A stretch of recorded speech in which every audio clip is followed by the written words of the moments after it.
Imagine standing in the middle of your life, looking around, and realizing you have no idea where you're going. You feel stuck, you feel confused, you feel like everyone else has it figured out, like everyone's moving forward while you're just floating. And maybe you've been carrying that feeling for a while now, quiet, heavy, unspoken. But let me ask you something. How long are you going to sit in that fog before you do something about it? Because feeling lost doesn't mean you're broken. It doesn't mean you've failed. It means you're awake. It means something inside of you refuses to stay numb, and that part of you is trying to rise. The Stoics understood this long before we did. If you're tired of wandering, if you're done pretending you're okay, if you're ready to stop spinning your wheels and start walking with direction, even if you don't know exactly where you're headed, then this video is for you. Because today, you're not just going to feel seen. You're going to be reminded that clarity isn't something you wait for, it's something you build, step by step, breath by breath, decision by decision. And if you're the kind of person who's ready to grow through discomfort, to turn reflection into action, and to live by timeless values instead of fleeting trends, then this space is for you. Subscribe to commit to your own becoming, to choose wisdom over noise, strength over confusion, and purpose over drifting. Let's begin. 1. Clarity comes after action, not before. You ever notice how most people sit around waiting for the fog to lift before they make a move? Like they're waiting for the perfect plan, the perfect moment, or some cosmic green light that says, "Okay, now you're allowed to live." But life doesn't work like that. The people who look like they've got it all together, they didn't start with clarity. They started with motion. They began messy. They stumbled. They tried things. And in that movement, they found direction. That's the paradox most of us don't want to face, that you have to act before you're ready. Clarity isn't the entry fee for action, it's the reward. It's what shows up after you've been bold enough to get moving. The Stoics understood this deeply. Marcus Aurelius wrote, "You have power over your mind, not outside events. Realize this, and you will find strength." What he meant was that the world doesn't owe you certainty, but you owe yourself a decision, a choice, and you'll never uncover your full potential by sitting still and thinking about it. Our minds are tricky. They convince us that if we could just figure it all out beforehand, the risks, the outcomes, the path, then we'd feel ready. But we won't. Thinking too much becomes a trap. It gives the illusion of progress while keeping you paralyzed. That's why the Stoics emphasized praxis, action grounded in principle. Epictetus didn't write lengthy theories for the sake of sounding wise. He taught his students to live philosophy, to do the right thing, even if it was hard, even if they were unsure. You need motion, just one small, honest step in any direction that feels slightly better than standing still. Read one page, go for a walk, apply to one job, say no to one distraction. That's it. That's how momentum starts. And momentum is sacred. It's what turns confusion into insight, fog into path, and hesitation into courage. Think of it like walking through a pitch-black room. You can't see anything. You don't know where the walls are or how far the exit is. If you stand still and wait for the lights to come on, you'll stay trapped forever. But if you take a single step, even if you bump into something, now you know something new. Maybe you find the wall, maybe you find the door. Either way, you've moved from ignorance to knowledge. That's progress. That's how clarity works. Not as a gift from the heavens, but as something earned through effort. And look, it won't always feel pretty. You might doubt yourself. You might make mistakes. But guess what? That's part of it. The Stoics didn't aim to be perfect. They aimed to be disciplined. They aimed to live in alignment with reason, not in search of guarantees. Seneca said, "If a man knows not to which port he sails, no wind is favorable." But that doesn't mean you just wait around until you know the port. It means you pick a direction, start sailing, and adjust your sails along the way. You make peace with the fact that motion, any motion, is better than paralysis. And the longer you wait, the more the doubt builds. You start asking questions that don't help. What if I fail? What if I choose wrong? What if people judge me? But those questions come from fear, not from wisdom. The Stoics didn't concern themselves with the things outside their control. They focused on the things they could influence, their choices, their reactions, their character. That's your power. Not in figuring out every possible outcome, but in owning your next move. Don't wait until you feel like doing the thing. Do the thing, and the feeling will follow. So if you're sitting in your room right now, stuck in your head, hoping for a breakthrough, this is it. Not some mystical lightning bolt. This. The realization that nothing changes until you do. That clarity, confidence, and purpose don't arrive in stillness. They arrive in sweat, in effort, in imperfect action.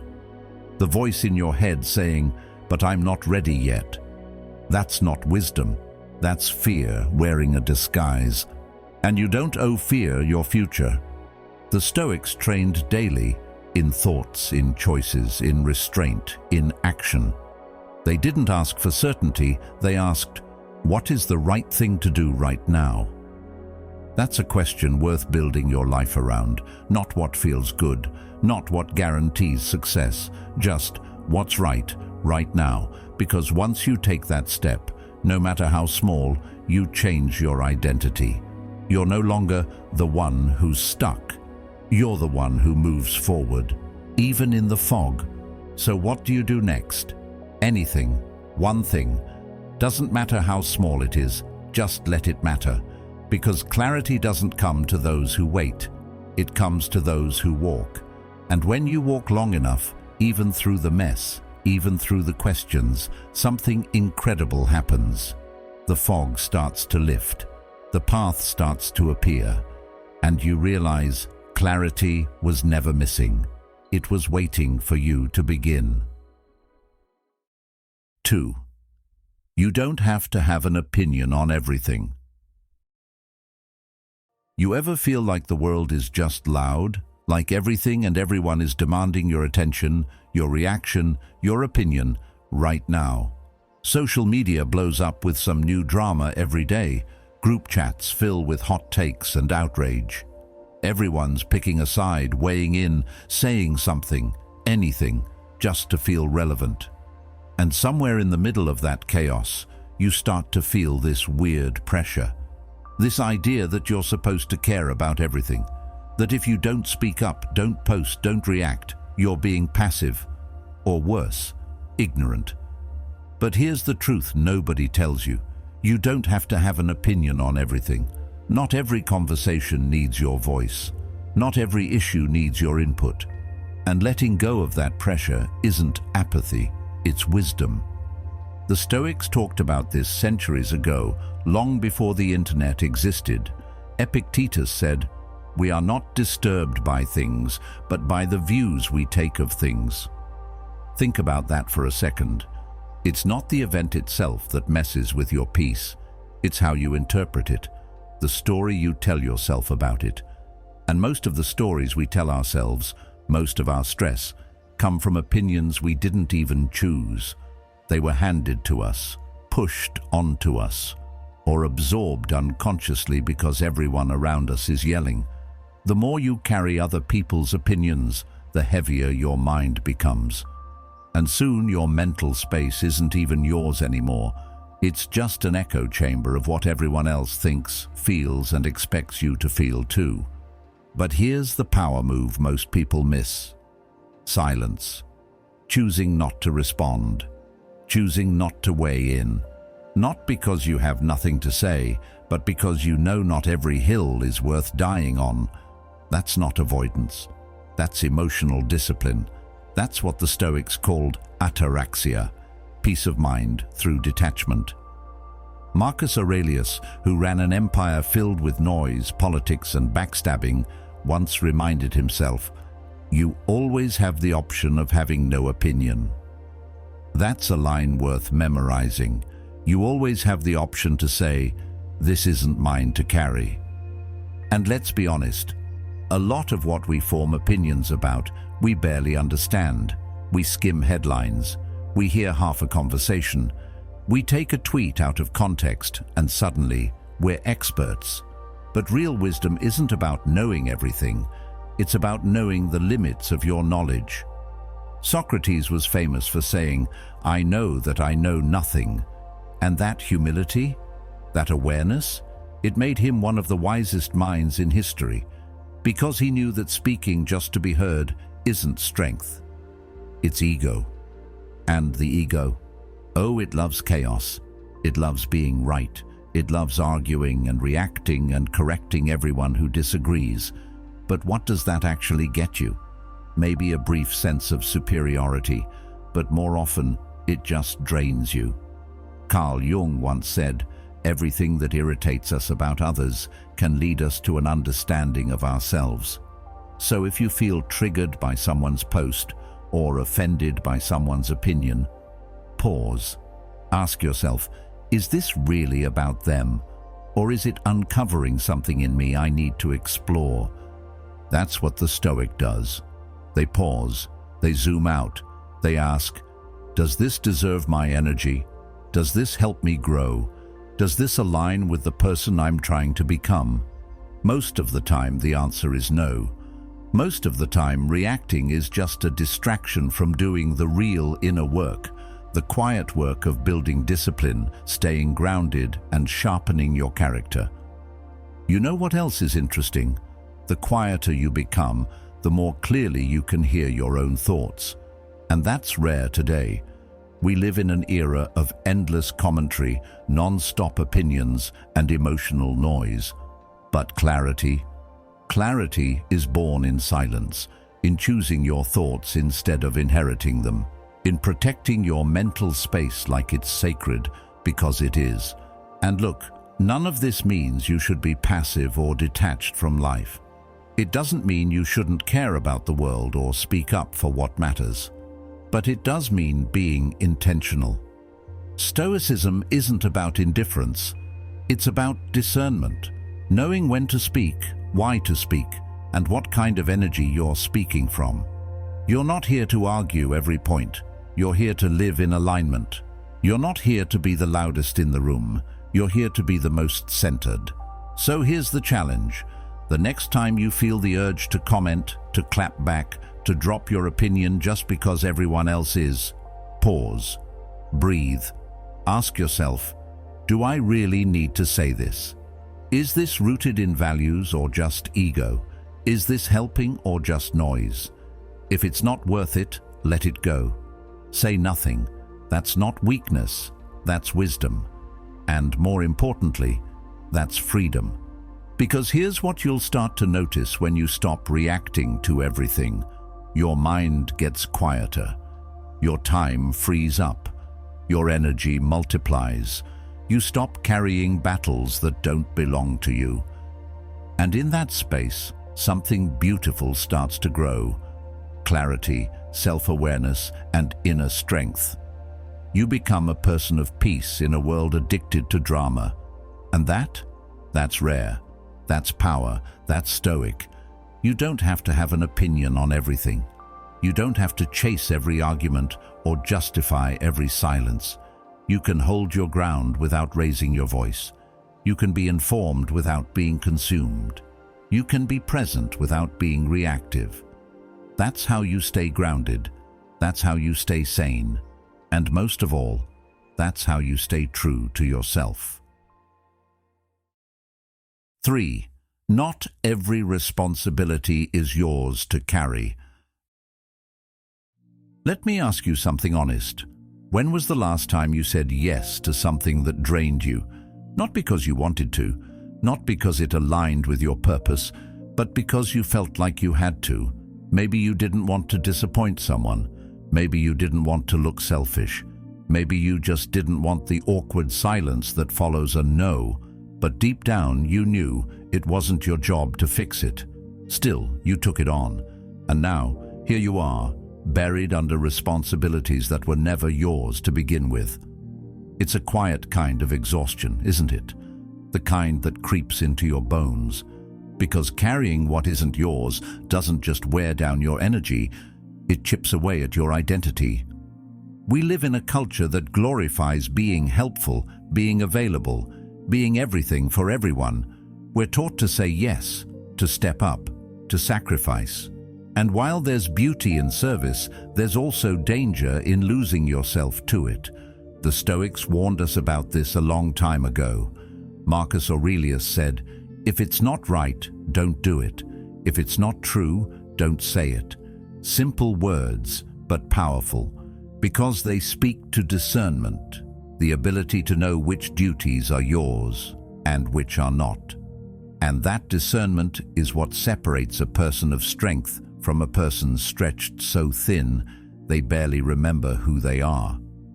Here's a truth we all need to hear. Not every responsibility is yours to carry.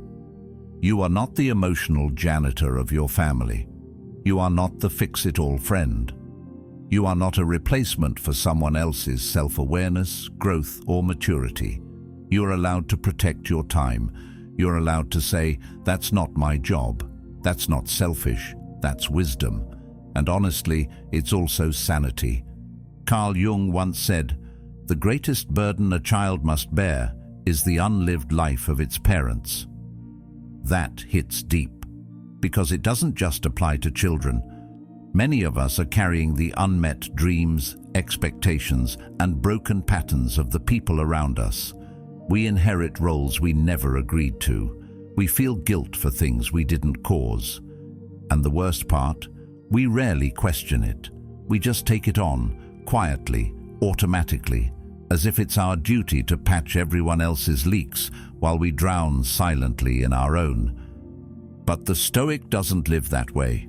The Stoic draws a clear line between what is within their control and what is not, between what is theirs and what belongs to someone else. Epictetus taught, "Some things are up to us and some things are not." That one idea alone can free you, because the moment you realize that another person's choices, emotions, or messes aren't yours to solve, that's the moment you begin to reclaim your peace. Let's be clear though, this doesn't mean turning your back on people. It doesn't mean becoming cold or distant. It means showing up with healthy responsibility instead of toxic obligation. It means helping without losing yourself in the process, saying yes when your soul agrees and no when it doesn't. Because you can't be of service to anyone if you're constantly betraying yourself. Psychologist and author Brené Brown once said, "Daring to set boundaries is about having the courage to love ourselves even when we risk disappointing others." That's the hard part, right? The guilt, the fear of being called selfish or difficult. But what's the cost of always saying yes? Burnout, resentment, quiet anger that builds in the background like pressure in a pipe, and eventually it bursts. You don't have to wait for that moment. You don't have to reach rock bottom to make a change. Start asking yourself, is this my role? Is this truly mine to carry? If the answer is no, let it go. If the task, the pressure, the emotional labor doesn't align with your values, your energy, or your season of life, put it down. It doesn't make you a bad person. It makes you a person with clarity. Seneca said, "No person has the power to have everything they want, but it is in their power not to want what they don't need." The same logic applies to responsibility. You don't have to take on what isn't yours, and you don't have to feel guilty about protecting your bandwidth. The people who truly love you, respect you, and understand themselves, they'll get it. And the ones who don't, that's not your burden either. But here's the catch. Reclaiming your energy takes courage. It takes honesty. It takes learning how to sit with the discomfort of letting someone else sit in their discomfort. And that's not easy, especially if you're used to being the peacemaker, the fixer, the one who holds it all together. But guess what? That's not your job either. Your job is to hold yourself together, to live in alignment with who you are, not who everyone else needs you to be. When you start choosing what's yours to carry and releasing what's not, something changes. Your body relaxes. Your mind gets clearer. You start making better decisions. You begin showing up to your life instead of being pulled in 1,000 directions by other people's chaos. And the irony is, that's when you actually become more helpful, more grounded, more present, more impactful, because you're coming from a place of strength, not survival. So take a moment, reflect. What roles have you taken on that no longer serve you? What responsibilities have you inherited that don't belong to you? Whose weight are you carrying on your back while your own needs are buried beneath the surface? It's time to return that weight, not out of coldness, but out of respect, for yourself and for the other person's growth.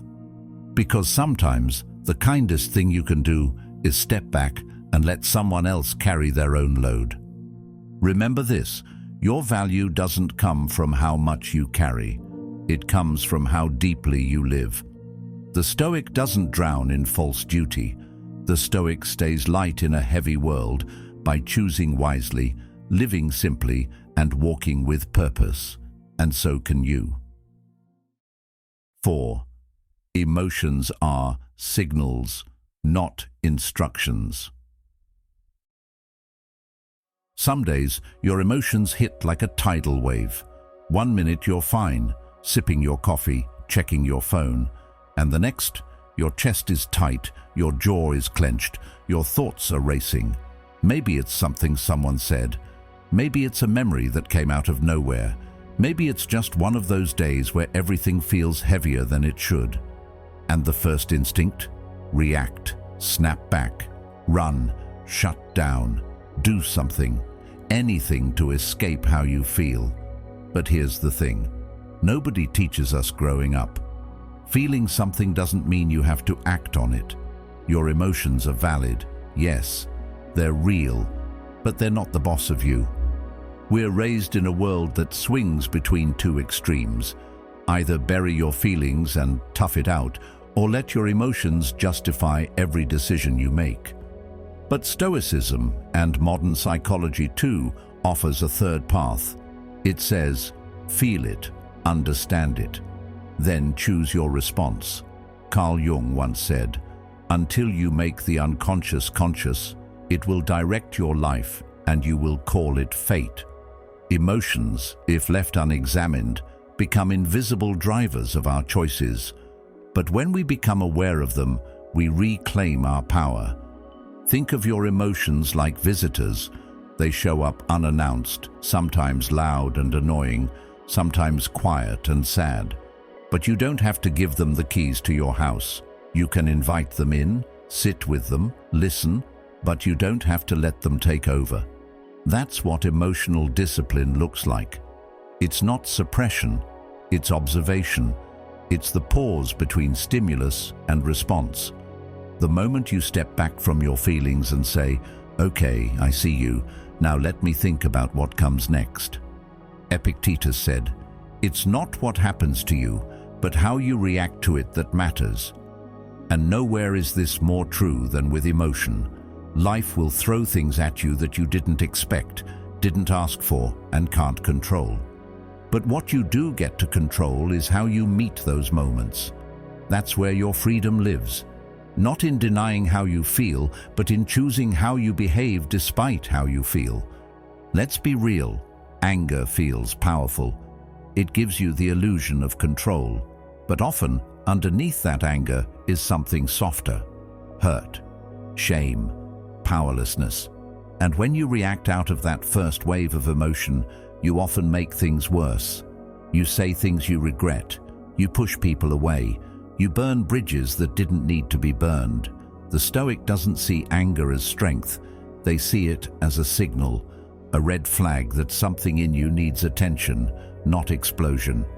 Seneca, in his essay on anger, warned that no plague has cost the human race more than anger, not because anger is evil, but because unchecked, it takes everything down with it, including you. Sadness too can become a trap. If you mistake it for a permanent truth rather than a passing experience, you begin to build your life around it. You withdraw, you lose momentum, you start to believe the story that things won't change.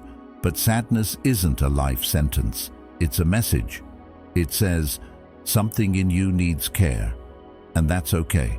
You can sit with sadness without becoming it. You can feel down without losing direction. Clarity doesn't come from avoiding feelings. It comes from listening to them and then choosing not to let them define you. Anxiety works the same way. It convinces you that something's wrong, even when nothing is.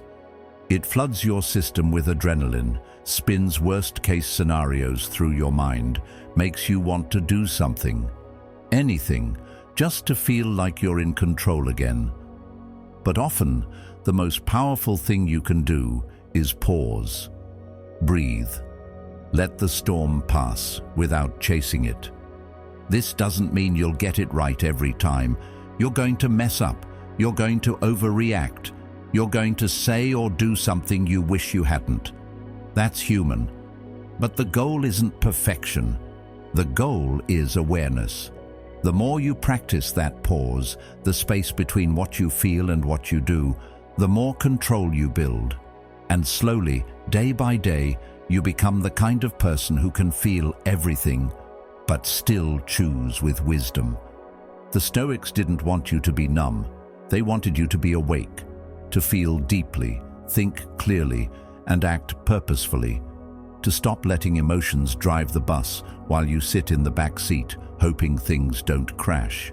You're meant to be the driver, and that means learning to listen without reacting, to feel without being ruled, to choose clarity over chaos, even when your feelings scream otherwise.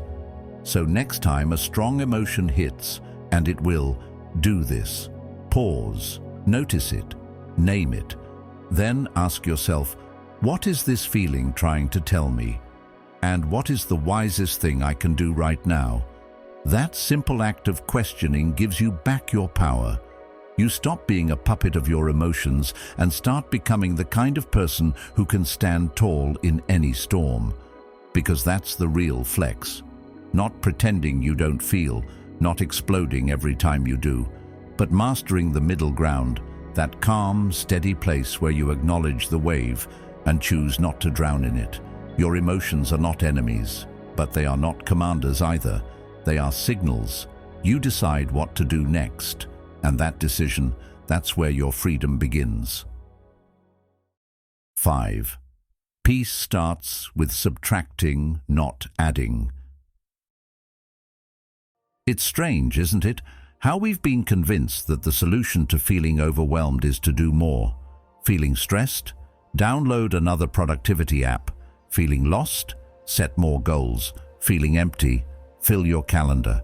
From the moment we wake up, we're hit with this subtle message. If your life doesn't feel right, it's because you're not doing enough. You're not grinding hard enough, not achieving fast enough, not keeping up. So we pile on. Habits, hacks, tasks, books, podcasts, thinking if we just find the right combination, peace will finally show up. But it never does, because real peace doesn't come from adding, it comes from subtracting. The Stoics understood this truth long before we turned busy into a badge of honor. Seneca said, "It is not the man who has too little, but the man who craves more, who is poor." That craving for more success, more validation, more certainty, that's what keeps you spinning, and you don't even realize it's a trap until you're drowning in your own to-do list and wondering why your chest feels tight every morning. It's not because you're lazy, it's because you're overloaded. And what you really need isn't more structure, it's space. Carl Jung, the father of analytical psychology, put it this way: People will do anything, no matter how absurd, to avoid facing their own soul. We fill our lives with noise, busyness, distractions, chaos, to avoid the discomfort of stillness. Because stillness forces us to confront what's really there. And sometimes what's there isn't pretty. Regret, fear, unresolved tension. But here's the paradox. The only way to actually free yourself from that inner chaos is to stop drowning it in noise. You have to create room, and that starts with subtraction. Look at your life for a moment. Not the version you post online, the real one. How much of it is filled with things that don't serve you? How many apps do you open just to escape your thoughts? How many conversations do you have just to avoid silence? How many commitments do you keep out of guilt, not purpose? The Stoics taught that freedom isn't about having everything, it's about needing less.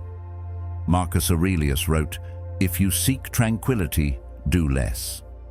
He wasn't talking about being lazy, he was talking about precision, about trimming the unnecessary so that what remains actually matters. Here's the hard truth.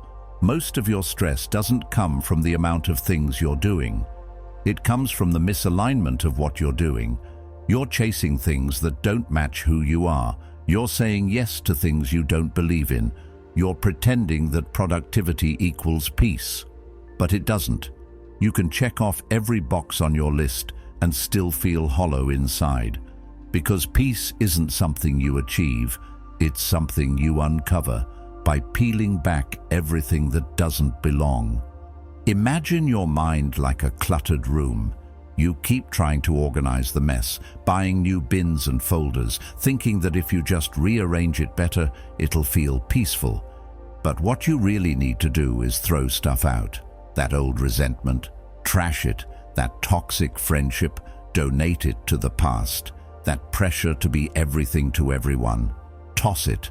Real peace starts when you make space for it. And no, this isn't easy. Subtraction can feel threatening because sometimes the things you need to let go of are things you've used to define yourself. The job title that no longer excites you, the identity that's rooted in pleasing others, the habits that once helped you cope but now keep you stuck.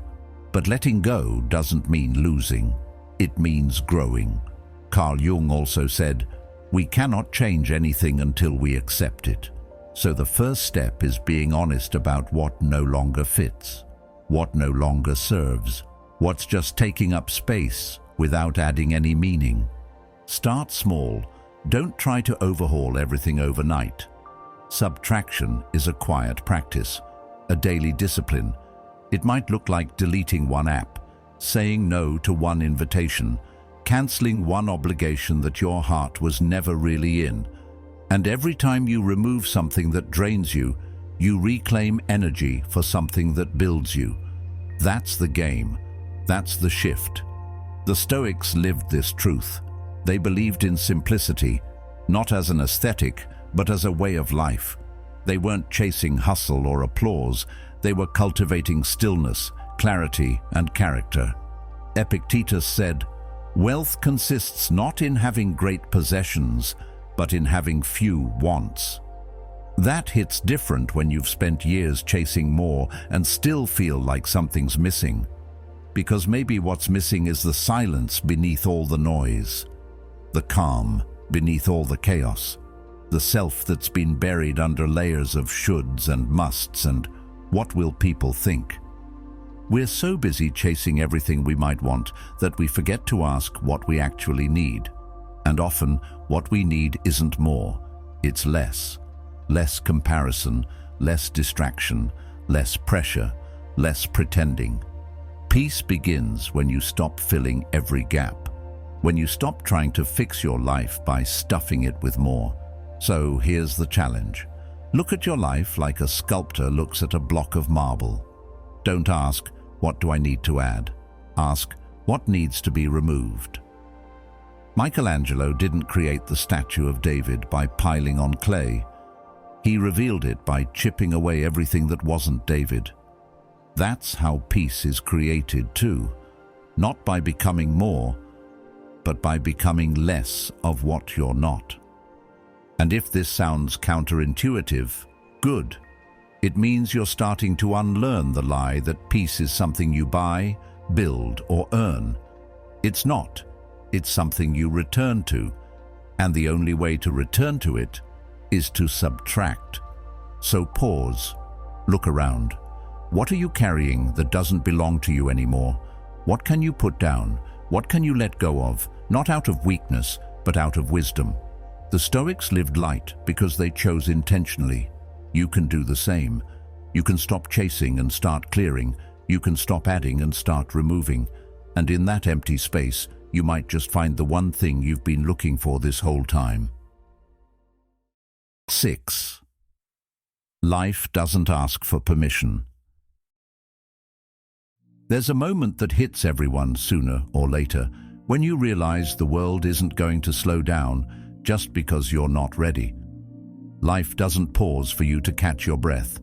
It doesn't send a warning before it turns everything upside down. And that realization, it stings, because we're taught to believe that if we just plan well enough, work hard enough, think far enough ahead, we can avoid the unexpected. But reality doesn't work that way. Life moves, it shifts, it breaks, it rebuilds. And it does all of this without asking you if the timing's good. You've probably felt it before. The job you thought was stable suddenly disappears. The relationship you built your future on dissolves. The health you took for granted gets shaken. Or maybe it's something quieter. The feeling that the life you're living isn't the one you planned, and you're not sure when it started drifting. That's what makes it so jarring. Not the event itself, but the lack of control. The sudden reminder that you're not in charge of everything, and maybe never were. Change, even painful, unexpected change, isn't a failure. It's part of the fabric of life. And instead of resisting it or resenting it, maybe the better move is to work with it, to become more flexible, to accept that growth often looks like discomfort, like endings, like a door closing before you even had a chance to knock. And this applies to every area of life. You can't stop people from walking away. People will leave. Not always because they want to hurt you. Sometimes because they need to find themselves. Sometimes because they weren't meant to stay. That hurts, sure. But it also clears space. Seneca once wrote, "Every new beginning comes from some other beginning's end." Loss isn't just an ending, it's also a doorway. And if you keep staring at the one that closed, you'll miss what's already opening. Same with plans. You can create the most detailed timeline for your goals, 5-year plan, 10-year plan, every milestone mapped out. But life will still surprise you. An opportunity you never expected will show up, or a detour will teach you more than the destination ever could. And if you're too attached to how things should be, you'll miss how beautiful they could be. Flexibility is not weakness, it's wisdom. It's saying, I know what I want, but I'm also open to where this might go. And when things fall apart, as they sometimes do, that's not the universe punishing you. That's the universe reminding you that no structure is permanent. Nothing is guaranteed. And that might sound terrifying, but it's also freeing. Because once you stop expecting the world to operate on your schedule, you start learning how to respond, not just react. You learn how to hold your center even when the ground shakes. Sometimes what you need to overlook is your expectation that life will go exactly as planned. Sometimes you need to release your grip on what should be, so you can show up fully for what is. That's not giving up, that's growing up. The Stoics taught that what matters most is your character, not your circumstances. They knew that strength isn't shown when everything is calm, but when everything's falling apart and you stay grounded anyway. That's the ultimate test. Not whether life bends to your will, but whether you keep your integrity when it doesn't. So, what does that look like, practically? It means not waiting for the perfect moment to begin. Start now, even if you're scared, even if it's messy, because waiting for certainty is just fear in disguise. It means building habits and mindsets that prepare you for the unknown, not because you want chaos, but because you respect the fact that it will come. It means letting go of the illusion that control equals safety. It doesn't. Control is fragile. What's real is resilience, the inner calm that comes from knowing that whatever happens, you'll handle it. Not because you're invincible, but because you've trained your mind to stay steady when things aren't. And maybe that's the most important takeaway of all. Peace doesn't come from mastering life. It comes from mastering yourself, from shifting your focus inward, from remembering, like the Stoics did, that your mind is your most powerful territory, that while you can't change the wind, you can always adjust the sails. So if life isn't asking for your permission, stop waiting to be ready. Stop waiting for everything to line up perfectly before you move. Instead, move, adapt, respond. Not because you control the world, but because you've learned how to control yourself. Life moves fast. It changes suddenly. It surprises you when you least expect it. But that doesn't mean you're powerless. It just means you need to shift your mindset. From resistance to response. From fear to flexibility. From waiting to doing. And that shift, that quiet internal shift, is where your real strength begins. 7. You don't need more time. You need less distraction. Ever notice how a whole day can slip through your fingers without anything meaningful getting done? You sit down with the best of intentions. Maybe it's to work on that project, get back in shape, call someone you care about, or just spend a little time on your goals. But then, the hours vanish. You look up and it's already evening, and somehow, despite being busy, you feel unfulfilled. It's not that you didn't have time. It's that your time got eaten alive by distractions, and most of them were so small, so subtle, you didn't even see them happening. Let's be honest, time is not your enemy. You've got the same 24 hours as everyone else. What's getting in your way isn't the number of hours in your day, it's the number of things pulling at your attention. Stoic philosopher Seneca said it perfectly. It is not that we have a short time to live, but that we waste a lot of it. That quote should rattle you a bit, because most of us aren't short on time. We're short on focus. We're letting life leak out in all directions, not from big, obvious holes, but from little cracks we pretend don't matter. Think about your phone for a second.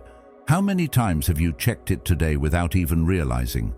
A quick scroll here, a mindless video there, a notification that leads to 15 minutes of wandering. It's not just about screen time, it's about attention fragmentation. Every time you switch tasks, every time you let your brain hop from one thing to another, you lose a little bit of your focus. You dilute your energy. Carl Jung once said, "Your vision will become clear only when you can look into your own heart. Who looks outside dreams, who looks inside awakes." But you can't look inward if your mind is always looking outward, chasing noise, feeding impulses, reacting instead of choosing. Here's the truth that most people don't want to hear. You don't need more time, you need fewer distractions. You need to be ruthless about what gets access to your attention, because attention is life. What you give it to, you become. If your mind is constantly scattered, it's not just your productivity that suffers. It's your presence, your relationships, your creativity, your peace. And it's not that you're lazy or broken. It's that the modern world is designed to keep you distracted. The algorithms, the ads, the endless options, they're engineered to hijack your brain. So what's the Stoic move? It's clarity, it's intention, it's removing the excess so the essential can rise to the surface. Marcus Aurelius, who ruled an empire and still found time to reflect deeply every day, wrote, Ask yourself at every moment, is this necessary? That question alone can change your life. Is this necessary? This app, this conversation, this task, this worry, is it actually necessary? If it's not, cut it. Don't just try to manage your time better. Guard your attention like it's sacred, because it is. And don't confuse being busy with being effective. Busyness is easy. It gives you the illusion of progress. But real progress requires depth, and depth requires stillness, focus, and the courage to say no to distractions that feel good in the short term, but rob you in the long run. We often chase dopamine instead of meaning, and then wonder why we feel drained even after a full day. When you stop letting every little ping pull you out of the present moment, you start to reclaim your mind. You start to build momentum, not just in work, but in life. But here's the kicker. Reclaiming your attention takes effort. It means setting boundaries that feel uncomfortable. It means uninstalling apps you're addicted to. It means choosing boredom over stimulation sometimes, and letting your mind breathe. The Stoics weren't distracted people. They lived simply, with intention. They valued their days because they understood their days were their lives. If you waste a day, you're not just wasting time, you're wasting you. So what can you do? Start small. Pick 1 hour a day and protect it fiercely. No phone, no multitasking. Just focused effort on something that matters to you. See what happens. Notice how it feels to be fully present with one task, one thought, one goal. It's harder than it sounds, but it's also powerful. Because attention is like a muscle. The more you train it, the stronger it gets. The more you stretch it across meaningless things, the weaker it becomes. You don't need to overhaul your life overnight, but you do need to stop pretending that more time is the answer. The real answer is less noise, less reaction, less numbing, and more ownership over what actually gets to live in your head. That's where transformation begins, not in some magical future when your schedule clears up, but in this moment, right now, where you choose to either be consumed or to take control. Remember what Epictetus said, "No man is free who is not master of himself." And mastery begins with attention. If you can't control where your mind goes, then you're not really in control of your life. But the good news is, you can take it back, one choice at a time. So the next time you hear yourself saying, "I just need more time," stop, reframe it. Say, "I need more focus," because that's what really unlocks change. That's what leads to clarity, to purpose, to momentum. Not more hours, just fewer distractions. That's the Stoic way, and it's available to you right now. 8. Being disliked can be a sign. You're doing the right thing. There's a strange tension that lives in all of us, a deep desire to be true to ourselves while also craving approval from others. It's natural. We're wired for connection. Since the beginning of time, being accepted by the tribe meant safety, survival, belonging. But somewhere along the way, that survival instinct evolved into something much more subtle and much more dangerous. People-pleasing. We start to bend. We edit ourselves. We water down our thoughts, mute our truth, and smile through things we don't agree with, all in the name of being liked. But here's the uncomfortable truth. If everyone likes you, you're probably not living honestly. You've felt it before. That quiet hesitation before saying what you really think. That moment where your gut says, "Speak up," but your fear says, "Stay small." And maybe you choose silence. Again. Not because you don't have a voice, but because you don't want to rock the boat. You don't want to be the one who's too much, too different, too honest.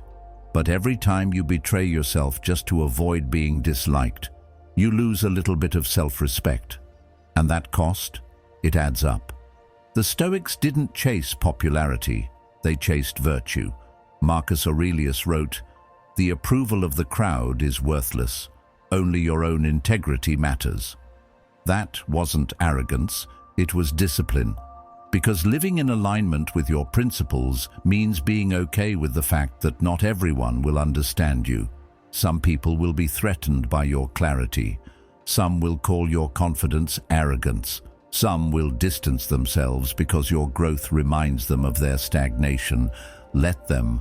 Carl Jung put it this way: "The privilege of a lifetime is to become who you truly are. But becoming who you truly are requires you to let go of who the world wants you to be." And that's hard, because when you start showing up fully, unapologetically, some people will fall away. Not because you're doing something wrong, but because they were only ever drawn to the version of you that made them comfortable. And yet, this is where the power lives. In choosing truth over comfort, in choosing self-respect over being liked, in choosing to live your life according to your values, not the expectations of a culture obsessed with image, validation, and fitting in. Because no matter how hard you try, you will never be enough for everyone. And that's not your fault. That's life. People see you through their own filters, their own fears, their own insecurities. You can't control their perception, but you can control your choices. Epictetus said, "If you want to improve, be content to be thought foolish and stupid." Read that again. He didn't say be foolish. He said be okay with being seen that way. Why? Because growth often looks like rebellion to people who've given up on changing. Your boundaries might seem selfish to someone used to you being a doormat. Your ambition might be offensive to someone who's settled. Your peace might feel threatening to someone addicted to chaos. Let it. That's not your weight to carry. And honestly, let's talk about self-respect. It's easy to confuse it with ego, but they're not the same. Ego is about superiority. Self-respect is about alignment. It's about knowing where you stand, what you believe, and what you will and won't tolerate, even when it's inconvenient, even when it's lonely. Because there's a kind of peace that only comes when you stop abandoning yourself to gain the approval of people who wouldn't even recognize the real you if you showed up. Living with integrity, especially when it costs you something, is an act of belief. Belief that your truth matters, that your values matter, that your voice has weight, even if it's shaky, even if it goes against the crowd. That kind of belief builds resilience, and that resilience creates freedom. But let's be real. Being disliked doesn't always feel noble.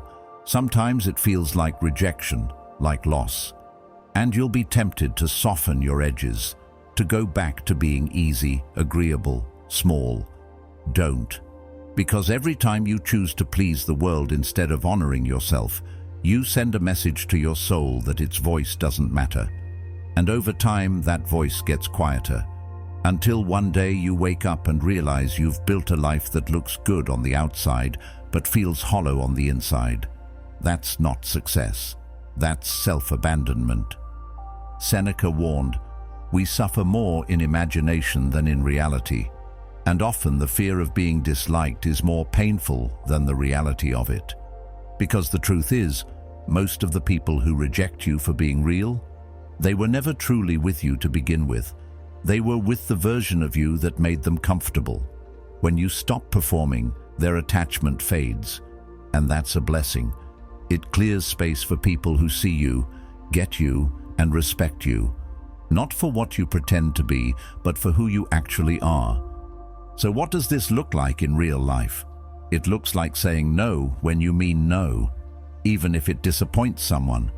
It looks like speaking up when something feels wrong, even if your voice shakes. It looks like choosing rest over hustle, boundaries over burnout, authenticity over approval. It looks like letting go of the need to be liked and replacing it with the intention to be real. You won't get it perfect. No one does. You'll still catch yourself shrinking sometimes.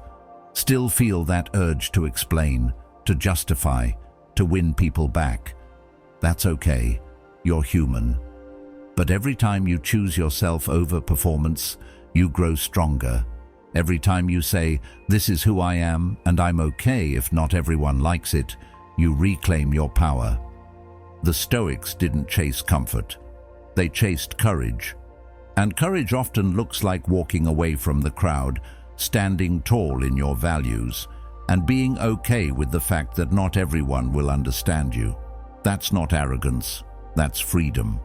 That's self-respect. And in the end, it's better to be hated for being real than loved for being fake. Better to walk alone in truth than surrounded by people who only know your mask. Better to build a life that feels right on the inside, even if it looks strange from the outside. Because approval fades, applause dies down. But self-respect, that stays. And that is everything. 9. Confusion means you're growing. You know that weird, uncomfortable feeling when nothing makes sense anymore. Like your routines don't fit, your goals don't excite you, and the life you built doesn't feel like it's yours anymore. That's not failure. That's the edge of transformation.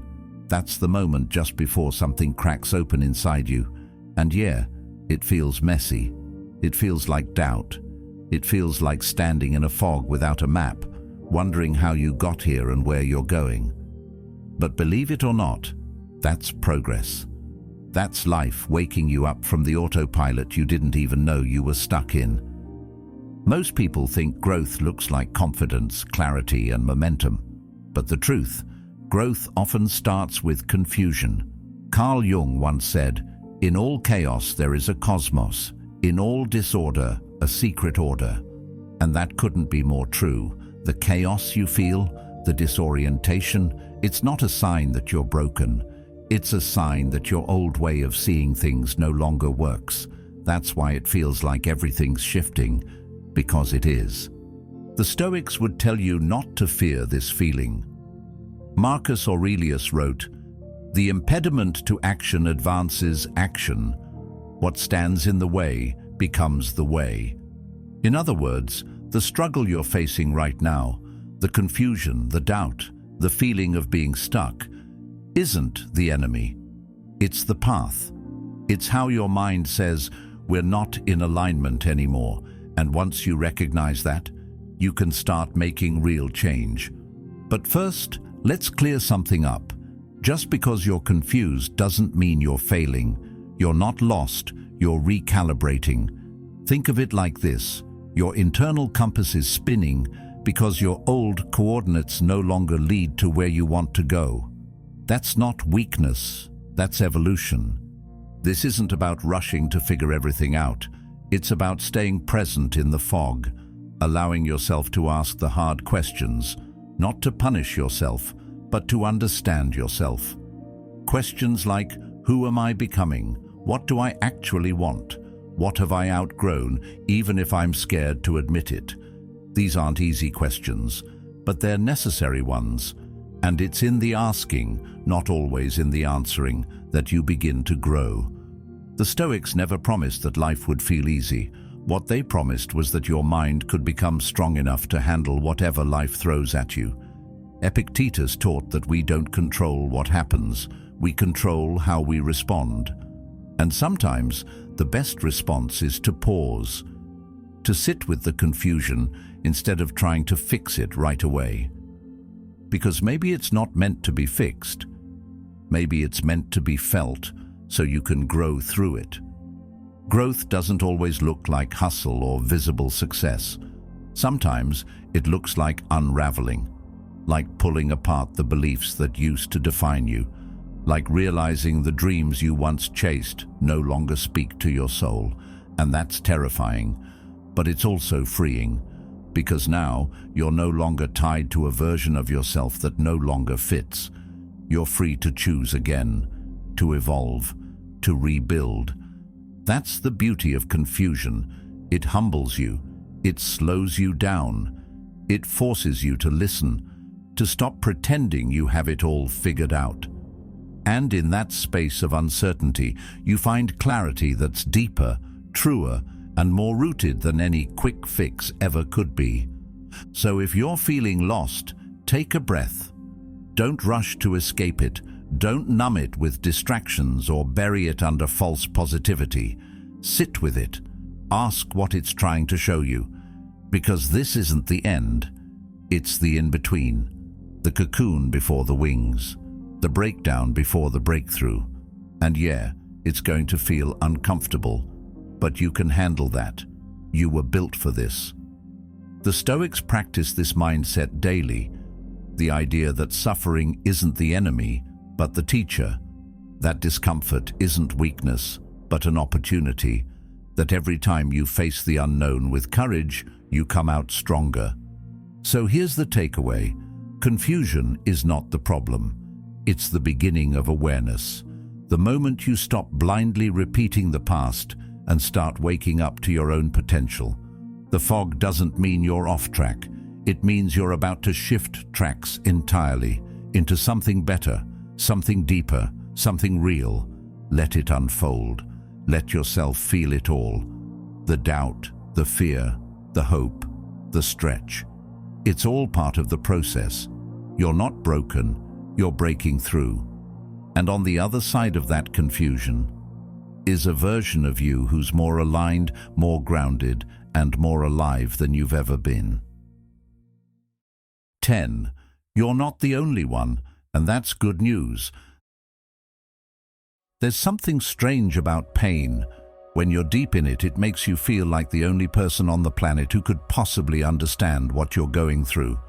Like no one else has ever felt this exact kind of heartbreak, confusion, shame, or emptiness. And the world doesn't make it easier, because on the surface, everyone else seems to be doing just fine. People are smiling, achieving, posting their wins, laughing in highlight reels. Meanwhile, you're just trying to breathe through the weight on your chest. But here's the truth that most people won't say out loud. You are not alone in this, not even close. Whatever you're carrying right now, someone else has carried it too. And they didn't just survive, they grew. Pain has a way of isolating us. It tricks the mind into believing, no one gets this, I'm the only one. Or worse, something's wrong with me for feeling this way. But that's a lie. The human condition is not one of perfection. It's one of struggle, resilience, and healing. The Stoics, some of the wisest minds in history, were never strangers to hardship. Marcus Aurelius battled grief, political betrayal, and personal illness. Yet he still wrote, if you are distressed by anything external, the pain is not due to the thing itself, but to your estimate of it.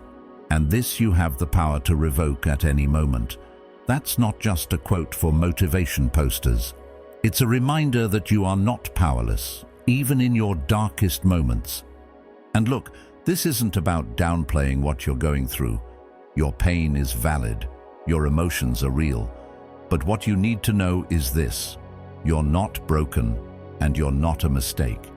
You're experiencing something profoundly human. Carl Jung said it beautifully. Loneliness does not come from having no people around you, but from being unable to communicate the things that seem important to you. That's why hearing someone else say, yeah, I've felt that too, can hit you like a wave of oxygen after drowning. Because what we crave, more than fixes, more than answers, is connection, the kind that makes us feel seen. And throughout history, people have always gone through what you're going through now. Heartbreak, loss, failure, uncertainty, anxiety. These aren't new problems. They're old truths dressed in modern clothing. What you're facing has been faced before, and not just endured, but transcended.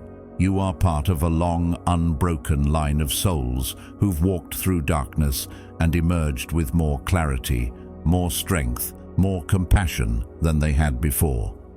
This is the path of becoming, of unfolding into who you truly are. And pain, as much as we wish it weren't, is part of that journey. Seneca once wrote, "We are waves of the same sea." That image matters. Because when you realize you're not a separate storm, but a wave in the larger human experience, something shifts. You start to realize that your suffering doesn't isolate you. It connects you. Every struggle you've had mirrors someone else's silent battle. Every tear you've shed echoes in another person's memory. And maybe that's the point. To stop pretending we're islands and remember that we're human, together. Sometimes the most powerful form of healing is knowing that someone else made it through, that someone else stared down their shame, faced their fear, walked through loss, or rebuilt after destruction, and found peace on the other side. Not because they were special, but because they chose not to give up. They chose to keep breathing, keep moving, keep choosing life, even when it didn't make sense. You can do that too. In psychology, this is what's known as universality, the healing that comes from realizing your struggles are not unique. It's not about minimizing what you're going through. It's about understanding that your suffering has context, that it fits into the larger story of human resilience. You are not weird or weak or cursed. You are human. You are feeling something countless others have felt before and survived. And you know what's wild? Someday, your story could be the one that helps someone else. The pain you're navigating right now might one day become the reason someone else decides not to quit. Your strength, forged in quiet battles, tear-stained nights, and unspoken fears, could be the light someone else needs. And that doesn't mean you have to have it all figured out. You just have to keep going, one breath, one step, one moment at a time. The Stoics would tell you that adversity is not your enemy, it's your training ground. It's the forge where character is made.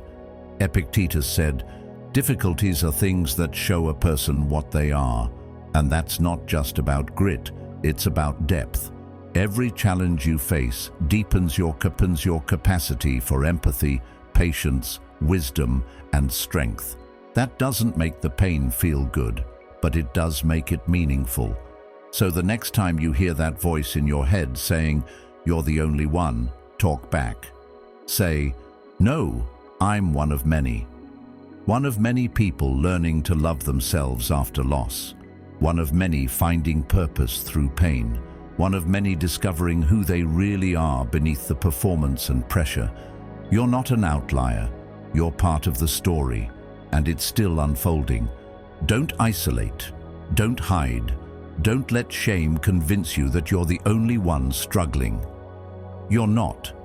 You're surrounded, even if you can't see it, by millions of others who have felt the same things, thought the same thoughts, wrestled with the same fears, and many of them have made it through. So can you. Being human means hurting, but it also means healing. And sometimes the most important thing you can do, the bravest thing, is to remind yourself that your pain connects you, not separates you, that you're not alone, and that you're going to make it through, just like others before you, just like others beside you. 11. Comfort makes you soft. Discomfort makes you sharp. We all love comfort. Let's be honest about that. The warm bed, the predictable routine, the soothing rhythms of things staying exactly the same. They feel safe. They feel earned. But here's the catch. Stay in that comfort too long and something starts to slip. You don't notice it at first. But slowly, your ambition dulls, your clarity fades, your energy dips. You start feeling off. Not because something's wrong, but because nothing's pushing you forward. And growth? Real, powerful, lasting growth. That only happens on the edge of discomfort. We live in a culture that worships convenience. Everything's optimized to make life easier, quicker, softer. But that ease comes with a cost. When you shield yourself from every challenge, you don't grow. You weaken. Your mind gets lazy. Your body gets sluggish. Your willpower erodes. Carl Jung had a similar view. He said, "There is no coming to consciousness without pain." That's not a call to seek suffering for its own sake. It's a reminder that without tension, you don't evolve. Think of your muscles. If you never lift anything heavy, they shrink. If you want them to grow, you have to give them resistance. Same with your mind. Same with your spirit. Same with your courage. Discomfort isn't the enemy. It's the weight you lift to become sharper, stronger, better. But it's not just about being tough or chasing struggle. It's about what discomfort reveals. When things get hard, your excuses show up. Your habits get exposed. Your mindset is tested. You see where you fall back into fear, where you cut corners, where you cling to what's easy instead of what's right. And that awareness, that's gold, because you can't change what you won't confront. Discomfort gives you a mirror, one that comfort will never hand you. Comfort loves to waste your time. It whispers, "Take it easy," when you should be moving. It tells you to rest when you haven't earned it. It tricks you into thinking safety equals happiness, but you know better. Some of the best moments of your life didn't come from ease. They came from effort, from facing fear, from pushing through, from doing the thing you weren't sure you could do, and coming out stronger on the other side. You don't get sharp by avoiding the grind. You get sharp by meeting it, day after day. When you feel the urge to quit, and you keep going anyway. When you face rejection and still speak your truth. When you feel fear and act with courage. That's where your edge lives. Not in the comfort zone, but right outside it. Not in the place where everything is controlled, but in the moments where you take the risk, do the hard thing, and grow. This doesn't mean you have to turn your whole life upside down overnight. It means you stop running from what's uncomfortable.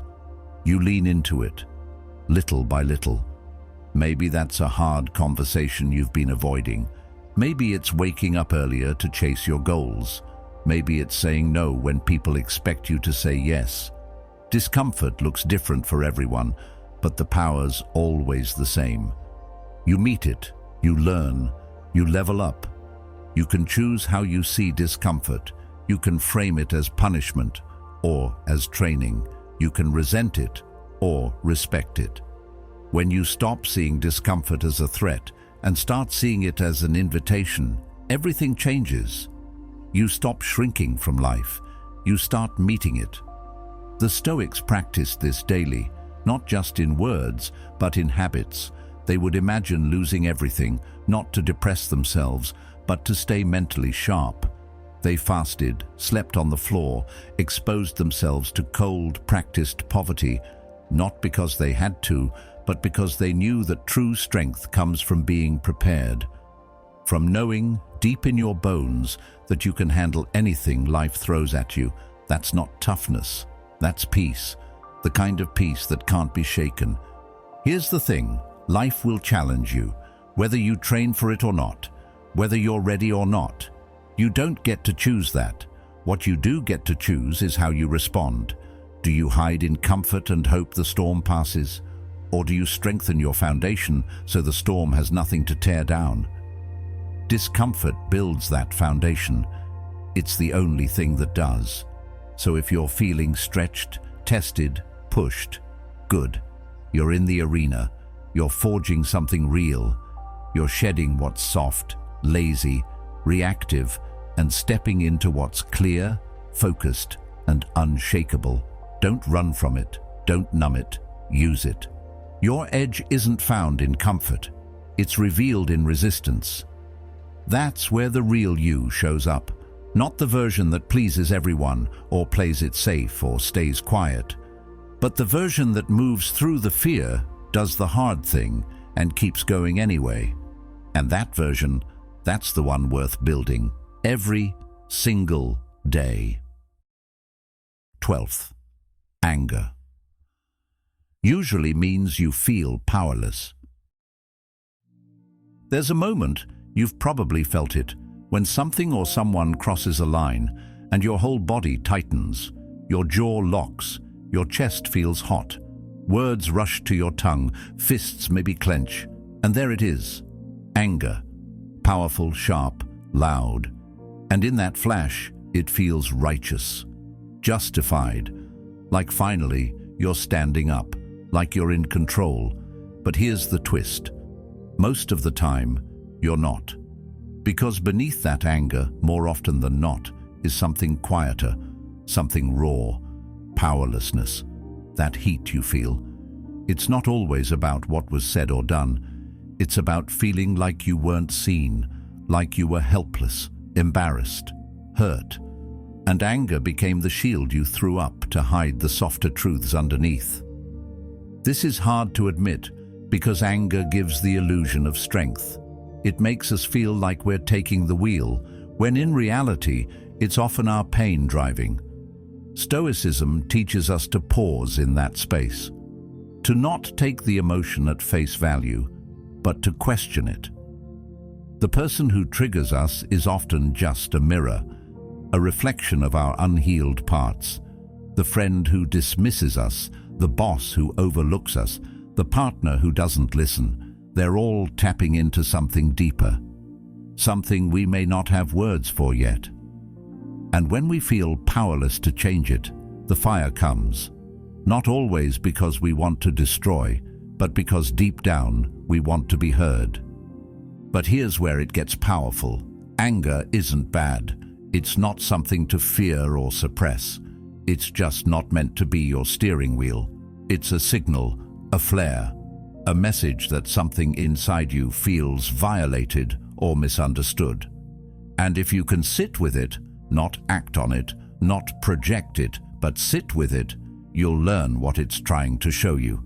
That's where real strength begins, not in the outburst, but in the awareness that precedes it.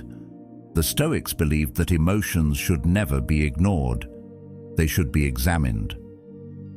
Epictetus taught that we should never say, "I am angry," but rather, "An impression of anger is occurring."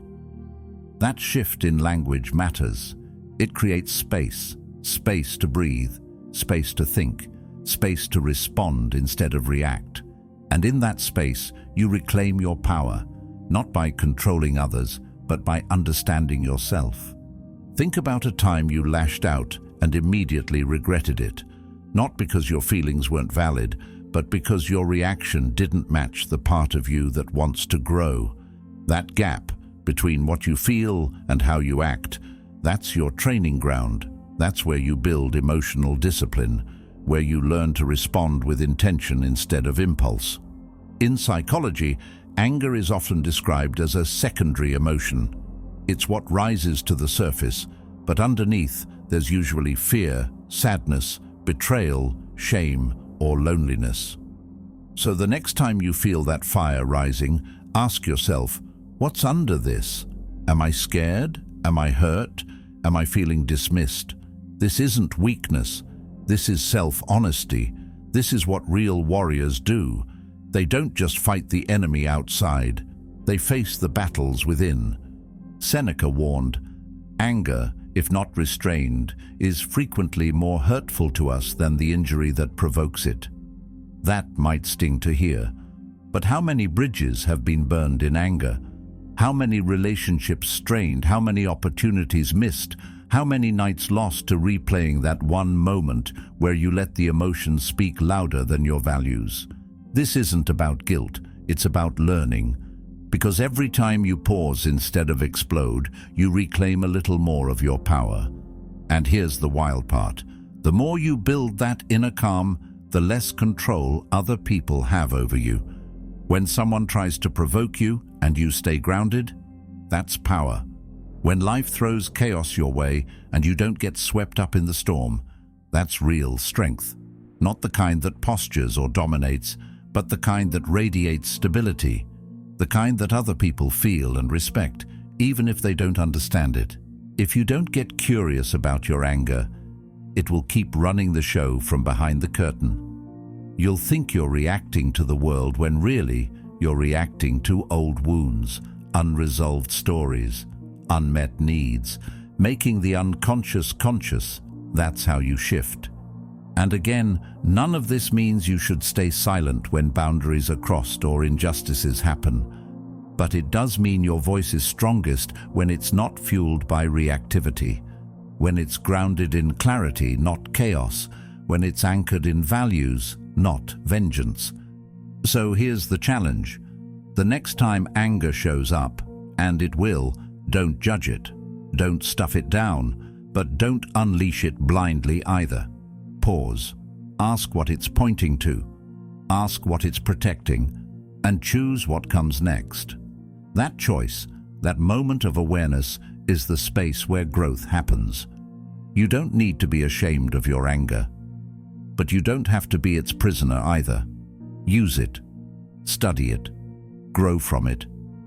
Because every time you look beneath it and choose a better response, you're not just managing emotions, you're mastering yourself.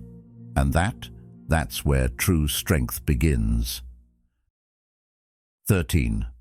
First impressions are usually lies. It's funny how fast the mind jumps. You walk into a room, see someone glance your way, and suddenly the thoughts start spinning. They don't like me, they're judging me. Or you get a message that's a little cold, and your brain whispers, they're mad. I must have done something wrong. The truth is, most of us are walking around reacting to assumptions, not reality. We're making snap judgments about people, situations, even ourselves, without ever questioning where those impressions come from. But here's the hard truth. Your first thought is often a lie, not because you're broken, but because your brain's job is to protect you, not to tell you the truth. See, the mind is a pattern-making machine. It runs on past experiences, old wounds, and fast survival instincts. That served us well back when every rustle in the bushes might have been a predator. But in modern life, that same brain chemistry can make us paranoid, anxious, or reactive, jumping to conclusions that don't serve us. This is where Stoicism shines like a spotlight. It teaches us to pause, to question our first reactions. Marcus Aurelius said, "If someone is able to show me that what I think or do is not right, I will happily change, for I seek the truth." That's the key. Not clinging to your first thought, but being willing to slow down and look deeper. Thoughtful reflection takes effort. It's easier to react than to reflect. But here's the trap. If you always trust your first impression, you'll go through life misreading people, misinterpreting situations, and misunderstanding yourself. That co-worker who seemed cold might just be shy. That text that felt passive-aggressive might have been typed in a rush. That failure you can't stop replaying might be setting you up for your biggest growth. This doesn't mean your instincts are useless. They're just not the full story. Think of your first thought as a headline. It grabs your attention, but it's not the whole article. You've got to read deeper, ask questions, test it. Is this true? Is there another way to see this? What else could be going on? When you slow down and check your thoughts instead of automatically trusting them, you get something precious: freedom. You stop being a prisoner of your mental autopilot. The Stoics were obsessed with this process of self-inquiry. Epictetus taught his students to question every impression. He said, "Don't just say you have read books. Show that through them you have learned to think better." That applies to everything, not just books, but experiences, conversations, and especially your thoughts. Real wisdom isn't about having fast opinions. It's about asking better questions. It's about choosing not to believe every idea that passes through your mind just because it feels convincing in the moment. Because let's be real, feelings can lie. You can feel abandoned and not be. You can feel like a failure and still be growing. You can feel certain someone's mad at you when really they're just tired. This is where emotional maturity kicks in. It's when you learn to pause and say, hold on, is this real or just my interpretation? That pause is powerful. That pause is Stoicism in action. There's also a kind of humility in admitting, I might be wrong. That takes strength. Most people get stuck because they're too proud to question themselves. But the Stoic path is about seeing clearly, not clinging tightly. How many times have you stressed yourself out over things that never even happened, all because you trusted the first impression your mind gave you, instead of stepping back and thinking it through? And this doesn't just apply to people or conversations, it applies to how you see yourself too. That voice in your head telling you you're not good enough, that's not truth, that's programming, conditioning, trauma, echoes from your past. And if you never slow down to examine those thoughts, you'll keep living like they're facts. But you can challenge them. You can choose to reframe. You can choose to see yourself with compassion instead of criticism. So many people are living their lives based on old beliefs they never stop to question. They keep reliving patterns, replaying pain, all because their first impression about themselves, about others, about life went unchallenged. So what do you do instead? You slow down. You breathe. You become the observer of your mind, not just the passenger. You say, okay, my first thought is, they don't like me, but is that true? What evidence do I have? What else could this mean? You stop treating every mental impulse like gospel truth. You treat it like a draft, something to edit, to review, to refine. That's how you grow. That's how you stop repeating the same emotional loops and start living from clarity. Stoicism doesn't promise that you'll never misread something again. It promises something better, that you'll have the tools to catch yourself before your thoughts drag you into unnecessary suffering. That you'll build a mind strong enough to say, not every thought deserves a reaction. That you'll learn to trust your judgment, not because it's always right, but because you've trained it to be tested. You're going to have first impressions. You're going to feel sudden emotional jolts. That's human, but what you do with those impressions, that's where your power lies. That's where maturity lives. That's where Stoic peace is found. So next time your mind fires off a story, pause, challenge it, get curious. Because the truth you find after the pause, it's almost always clearer, calmer, and a whole lot more powerful than the lie you believed in the first 2 seconds. 14th, momentum is morality. There's this strange pressure we all feel, like before we do anything meaningful, we need to have it all figured out, like we can't move until the stars align, until the fear disappears, or until we've mapped out every step. But here's the truth no one really tells you. You don't need a perfect plan. You need movement. You need motion. One step, then another, then another. Because thinking, no matter how deep or clever, won't change your life. Action will. That's where real morality lives. Not in your theories or intentions, but in what you do, in how you move. The Stoics were crystal clear about this. Marcus Aurelius said, "Waste no more time arguing about what a good man should be one." That quote alone cuts through every excuse. Don't talk about being disciplined, be disciplined. Don't talk about starting, start. Morality isn't this abstract philosophical concept. It's not a set of lofty ideals sitting on a shelf. It's what you do with your mornings. It's how you treat people when you're tired. It's whether or not you show up for yourself when no one else is watching. And the beauty of this idea is that it levels the playing field. You don't need to be a genius or a guru to live well. You just need to move, to take that uncomfortable step, even when your mind is screaming with doubts. That's where your character is forged, not in comfort or theory, but in movement. We all have dreams, goals, things we say we want. But how many of us actually take the steps? We're often stuck in our heads, spinning in circles, analyzing every outcome. And while we're waiting for the right moment, life moves on. Meanwhile, the person who takes messy, uncertain action starts building momentum, and that momentum becomes their strength. It's not about giant leaps. It's about micro decisions. Do I get up early and write today? Do I show up to the gym when I don't feel like it? Do I apologize even when it bruises my ego? These moments matter. They stack. They shape you. And over time, they form a kind of moral momentum, a rhythm of integrity, a way of living that aligns with what you believe in, not just what you think about when it's convenient.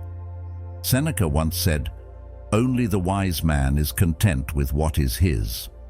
All foolishness is a form of inconsistency. Inconsistency, that's the silent killer of so many good intentions. You say you want peace, but you engage in gossip. You say you want focus, but you scroll for hours. You say you want growth, but you resist every discomfort. It's not that your goals are wrong, it's that your movement doesn't match your mission. The Stoics believed that virtue is a verb. You don't become just by thinking about justice. You don't become courageous by imagining courage. You practice it, one decision at a time. And that practice builds momentum. The more you move in the direction of your values, the more natural it becomes. That doesn't mean it's always easy, but it does get clearer. Because the moment you choose action over overthinking, something clicks. You stop living in your head and start living in reality. Let's talk about the mind for a second. Your brain is a master storyteller. It loves to keep you safe. So the moment you think about doing something hard, it'll flood you with reasons not to. You're not ready. You'll fail. What will people think? That's not your truth talking. That's your fear talking. And the way you silence fear isn't by arguing with it. It's by moving anyway. One step, just one, even if it's clumsy, even if it's small. Momentum shuts fear up better than any pep talk ever could. And when you move, you feel it. That flicker of confidence, that sense of alignment, that quiet inner voice saying, yes, this is the path. And sure, the voice isn't always loud. Sometimes you won't hear it until after the fact. But that doesn't matter. What matters is that you took the step, because motion breeds clarity. You figure things out while moving, not before. That's how life works. So the next time you feel stuck, don't ask, what's the right thing to do? Ask, what's the next right thing I can do? What's one action, however small, that aligns with the person I'm trying to become? Maybe that's a difficult conversation. Maybe it's hitting publish on something you're scared to share. Maybe it's putting the phone down and going for a walk. Whatever it is, do it. Don't wait for confidence to show up. Let confidence catch up to your momentum. So here's the challenge. Stop waiting to feel ready. Stop obsessing over the plan. Take the step. Make the call. Write the page. Speak the truth. Do the workout. Hit the send button. Because when you start moving, you become someone new. Not all at once, but slowly, steadily. And that steady motion, that's your morality. That's your virtue in motion. Momentum is morality. Not because the act itself is always huge, but because choosing to act when it's easier to freeze, that is the moral battle. That is the discipline. That is the philosophy. And it's won not in grand gestures, but in small, consistent steps. So stop waiting for the moment. You are the moment, and the moment moves when you do. 15. Don't just quote wisdom, live it. You ever notice how easy it is to share a quote online, but how hard it is to live it out in real life? You scroll through your feed, see something from Marcus Aurelius or Epictetus and think, yeah, that's powerful. Maybe you repost it. Maybe you nod and feel seen. But then, later that day, someone cuts you off in traffic, or your coworker says something irritating, or life throws a curveball, and suddenly that quote, gone. The wisdom you shared, nowhere in sight. That's the gap between what we know and how we live, and that's the gap that Stoicism is meant to close. The Stoics weren't about building a library of cool quotes. They were about becoming the kind of person those words describe. Marcus Aurelius didn't write meditations to impress anyone. He wrote it to remind himself, daily, how to act when things got hard. Because knowing what's right means nothing if you don't live it. Reading about resilience is one thing. Being calm when your plans fall apart, that's another level. Stoicism, real Stoicism, lives in your choices. It shows up in how you carry yourself when it's not easy, when no one's clapping, when the only one watching is you. Carl Jung once said, "You are what you do, not what you say you'll do." That hits hard, because a lot of us say the right things. We talk about growth, discipline, peace. But what happens when it's 5 a.m. and the alarm goes off? Or when someone disrespects you and everything in you wants to lash out? Or when fear creeps in and you're tempted to run from responsibility? That's the moment that defines your character. Not the things you post or the books on your shelf, but the behavior you choose when your comfort is on the line. Seneca wrote, "Religion is not to be found in a book. It is to be found in the life we lead." And he wasn't just talking about spirituality. He meant philosophy too. These ideas we collect, they mean nothing until we embody them. That means showing up with honesty when it's easier to lie, staying grounded when everything feels chaotic, owning your mistakes instead of shifting blame. These aren't grand gestures, they're everyday choices, quiet acts of discipline, invisible moments of integrity. The modern world makes this hard, though. We're bombarded with content, endless advice, motivation clips, threads about how to be your best self. But the truth is, no amount of external input will change you unless you take it inward, unless you slow down and ask, am I living this? There's this idea in psychology called intellectualization. It's when we deal with emotional discomfort by overthinking instead of feeling or doing. Like, instead of addressing our fear, we study it. Instead of confronting a problem, we analyze it to death. It feels productive. But really, it's a delay tactic. So how do you make that shift? How do you move from quoting to living? Start small. Choose one idea, one virtue. Maybe it's courage, maybe it's self-control. And ask yourself, what would this look like in action today? Not tomorrow, not next week. Today, when you're stuck in traffic, when your partner annoys you, when you feel tempted to procrastinate, that's your practice field. That's where you train. Living with integrity doesn't mean perfection. It means alignment.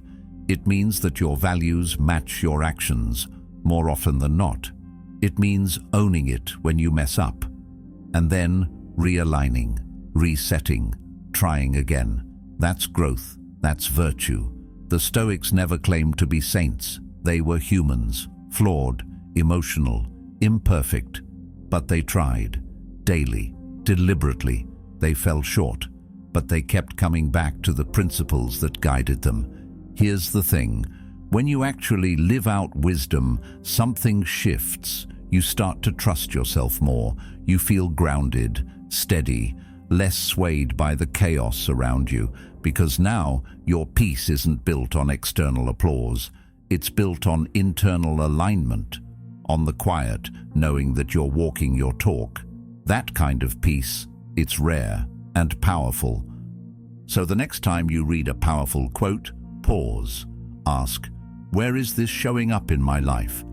And if it's not, start there. Start living it. Start embodying it. Even if it's messy, even if it's slow, because that's the work. That's the whole point. Don't just collect wisdom, live it. Let it shape your days. Let it humble you, stretch you, refine you. Because the goal isn't to sound deep. The goal is to be real, to be true, to be someone who doesn't just talk about the light, but walks in it. And in a world full of noise, that's one of the most powerful things you can do. 16. Ordinary days. Build extraordinary lives. It's easy to romanticize change, to imagine that our lives will shift in some dramatic cinematic moment. One decision, one opportunity, one breakthrough that suddenly turns everything around. That's the version we're sold in movies. But real life, real transformation, it's far less glamorous. It doesn't happen with fireworks. It happens in silence, in repetition, in the ordinary, often overlooked hours that pass without applause. The truth is, your future isn't shaped in rare moments of intensity. It's sculpted in the slow, steady grind of everyday choices. We live in a world obsessed with highlights, with the flashy wins and the overnight success stories. But Marcus Aurelius reminded himself daily, "You must build up your life action by action and be content if each one achieves its goal as far as possible." It wasn't about perfection. It wasn't about doing something massive. It was about staying present, doing the next right thing, stacking one good action on top of another until a foundation is built, not for show, but for strength. Think about your own life. The moments that really changed you weren't always the loud ones. Sometimes they were quiet. That morning when you got up early, even though no one would have known if you slept in. That day you chose patience instead of snapping back. That boring Tuesday when you stuck to your routine instead of making an excuse. Those small choices, those are the ones that create your character. They're the bricks that build your future. But here's the catch. Even the things that used to feel magical begin to feel mundane when you do them consistently. And that's where many people quit. They expect passion to carry them, but it's discipline that does the heavy lifting. The difference between those who drift and those who grow isn't found in their talent. It's found in how they treat their boring days. Here's something that might sting a bit. If your life feels stuck, uninspired, or chaotic, it probably doesn't need some big external shift. What it needs is for you to show up to the basics with more consistency, to treat your ordinary days with the respect they deserve, because the habits you build when nothing special is happening, they're the ones that carry you through everything else. And yes, it gets boring. It gets repetitive. Sometimes it even feels pointless. But as Seneca wrote, "No man was ever wise by chance." Wisdom doesn't strike like lightning. It's formed slowly, shaped through lived experience, deepened through reflection, and reinforced through repetition. Wisdom and strength and peace and success are all earned on the days you feel like skipping the work, but do it anyway. We tend to think that the extraordinary is made in extraordinary ways. But most often it's not. It's born in the days you show up with no recognition, no cheerleaders, no big moment, just you, your values, and your commitment. That's how you become someone others admire. Not by doing something once, but by becoming someone reliable, someone stable, someone who does the right thing, even when it's not exciting. Jung once noted, "The greatest tragedy of the family is the unlived lives of the parents." That line is haunting because it reminds us that drifting through life, coasting, surviving, comes at a cost, not just to us, but to those around us. When we abandon the daily disciplines that give life shape, we also abandon the example we could have set. That doesn't mean being perfect. It means living fully. It means understanding that showing up on a random Wednesday matters more than you think. There's a certain freedom in this idea too, because you don't have to wait for the right time. You don't need the stars to align. You just need today, this day. However ordinary it may be, that's where your life is happening. That's where your identity is being formed. If you treat every ordinary day like it doesn't matter, don't be surprised when you look up in a year and your life still looks the same. But if you treat every ordinary day like it is the work, like it's sacred in its own way, you'll build something real, something that lasts. The Stoics believed in living according to nature, and part of that meant living rhythmically, not chaotically, understanding the seasons of life, embracing the mundane as part of the path. Marcus Aurelius reminded himself that the body needs food, the mind needs clarity, and the soul needs purpose. Every day, not just on holidays, not just during big life moments, but in the quiet, repeated actions that make up most of our existence. So, what does this look like for you? Maybe it's doing the morning walk, even when you're tired. Maybe it's choosing gratitude when your brain wants to complain. Maybe it's reading something nourishing instead of scrolling endlessly. Maybe it's pausing before reacting, breathing before speaking, thinking before quitting. Whatever it is, it's within your control. That's what the Stoics hammered home again and again. Focus on what you can control, and what you can always control is how you show up today. There's no lightning bolt coming to change your life, no perfect moment to finally begin. There's just now, just this moment, and this one, and the next. Stack enough of them, and you won't just have a better week or month. You'll have a better life, a real one, not built on fantasy or flash, but on foundation, on strength, on quiet consistency. So don't underestimate your ordinary days. Don't sleep on the power of showing up, even when it feels boring. Because while the world is chasing hype and waiting for the big break, the wise, the Stoic, is building something deeper, something rooted, something unshakable. Extraordinary lives aren't born in a single moment. They're built, brick by brick, day by day. Let today be one of them. 17. I don't know is a power move. There's something oddly terrifying about saying the words, I don't know. It feels like admitting weakness, like you've just exposed a crack in your armor.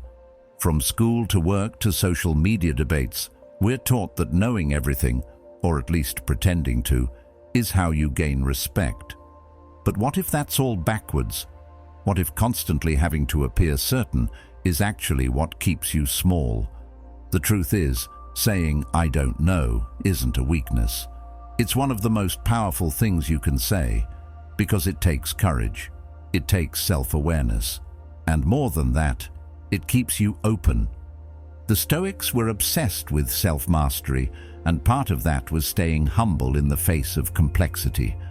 Epictetus said, "It is impossible for a person to begin to learn what he thinks he already knows." Read that again.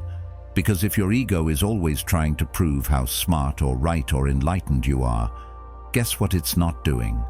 Learning, listening, growing. I don't know is a door. When you say it, you give yourself permission to walk through that door and actually figure something out. Not just repeat what you've heard, not just echo the loudest voice in the room, but understand for yourself. Carl Jung once said, "In each of us there is another whom we do not know." And if that's true, if even we don't fully understand ourselves, how could we possibly have all the answers about the world, about other people, about what's coming next? We're all blind in some way. We're all guessing more often than we admit.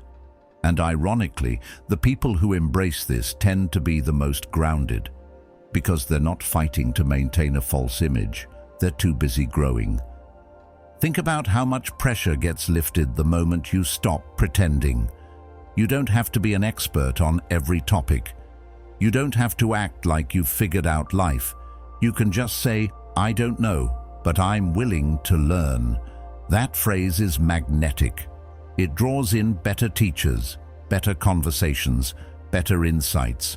Because when you're teachable, you become dangerous, in the best way. You start absorbing wisdom from places most people miss. You become adaptable, which in a chaotic world is a superpower. Marcus Aurelius, in all his wisdom and power, still reminded himself, "If someone can prove me wrong and show me my mistake, I will gladly change." That's an emperor of Rome, the most powerful man in the known world, writing in his personal journal that he was willing to be corrected. That's humility. That's real strength. And it stands in stark contrast to the fake confidence we often see today, where people cling to being right, even when it's ruining relationships, opportunities, and peace of mind.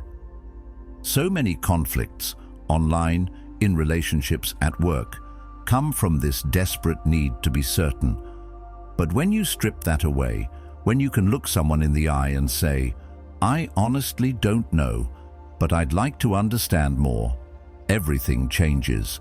Defenses drop, walls come down, real dialogue starts, because now you're not battling for superiority.